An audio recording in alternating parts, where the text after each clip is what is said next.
Hey guys, Dominic the Master Stroker here. Today we are using the Hyde extension spray pole. So Spencer's got it right here. We're just giving it a go for the first time. We've had a few sprays on it. And what we're gonna test it on today is just this gable right here. So we've painted to right about there, or stained, sorry. And then we're just gonna take it to that peak right there. So Spencer is gonna be spraying. Ben's gonna be back rolling, and I'm gonna be back brushing to get it into the pores. All right, let's get a good angle on this guy.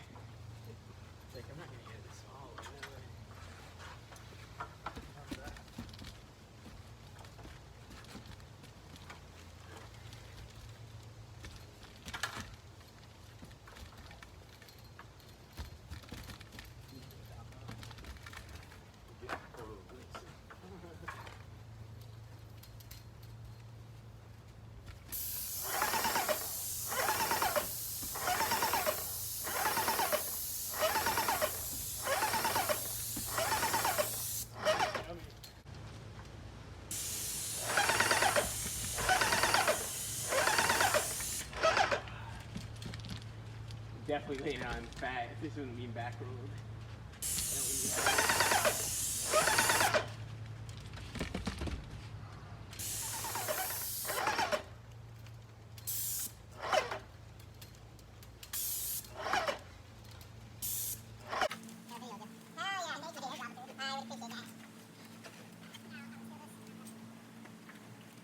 Oh, let's finish this then.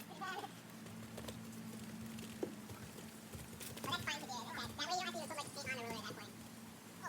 the video. And if you got excess on your brush and it's ripped, you don't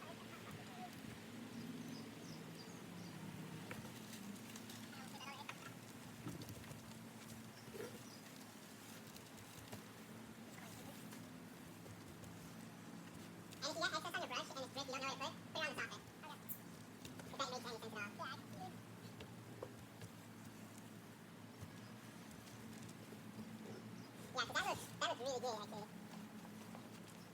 like those rips, right? Yeah, no, yeah. Minus the good spots, obviously. But it looks like the coverage looks really good. Maybe not that thick, but I think maybe somewhere between where you guys are spraying and where I was spraying, I think it's a sweet spot. Okay. Those rips are spots of shit. Yeah. So you tell me to leave it like that. Can you get quartz or like a more solid stuff? Yeah. Oh, no, probably just down. I don't know. Yeah, the quartz down. That doesn't make sense. Yeah.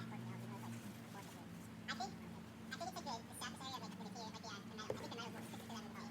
Because they make ridiculous margins off that thing. It's more like some of the biggest spots that I was making. Yeah, like I can actually find the video. But I know they make. I mean, I bet you the most expensive part is researching the paint.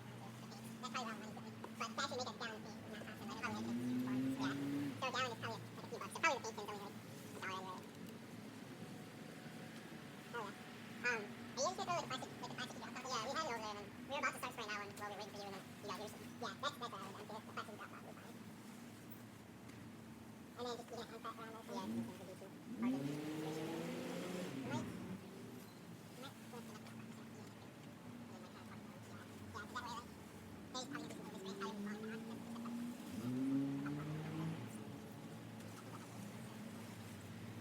And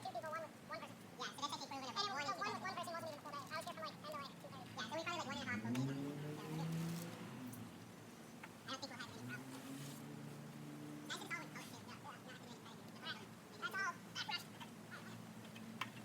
gonna be too hard to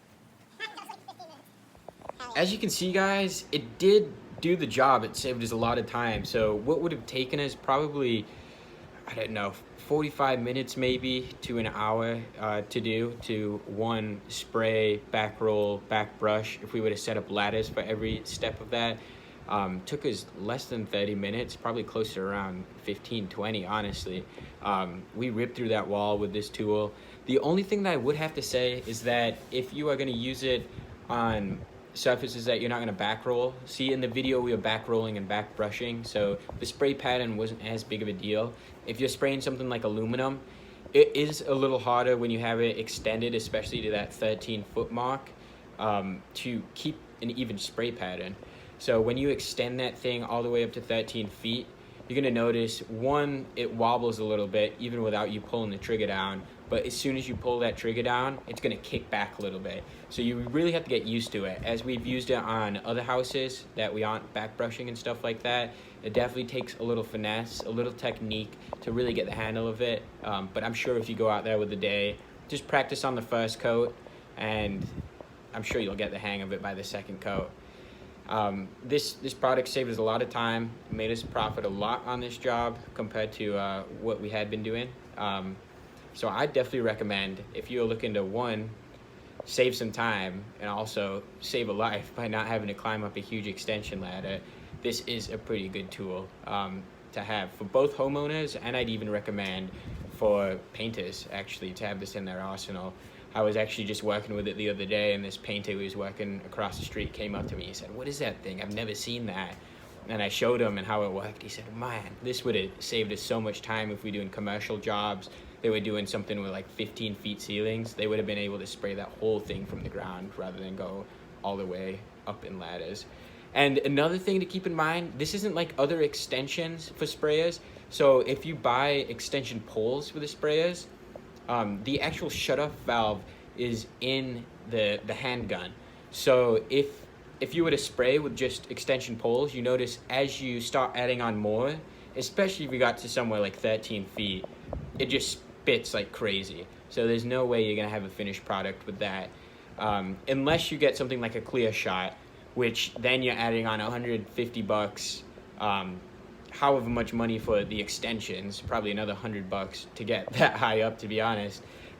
When this thing comes in around $180, so for us it was kind of no-brainer. We used to use the clear shots and the extension poles, but one, they're heavier, not as easy to manage, and two, they're just more expensive. And finally, guys, I just like to add that with this extension, so unlike the extension poles that you'll get for a regular sprayer where there's tubes that the paint actually goes through, you don't have to clean this thing out. I remember cleaning those extension poles and keeping them clean was really difficult because you wouldn't always have them on the sprayers. So you'd really have to clear those things out free of paint because it's just gonna dry up and make it impossible to get back on. Anyways, guys, I really hope you enjoyed the video. We had a lot of fun making it. We always love trying out new tools, letting you guys know how they are. If it brought any value to you, just smash that thumbs up button. Just lets me know you're there. I really appreciate it, guys. I'll see you in the next one.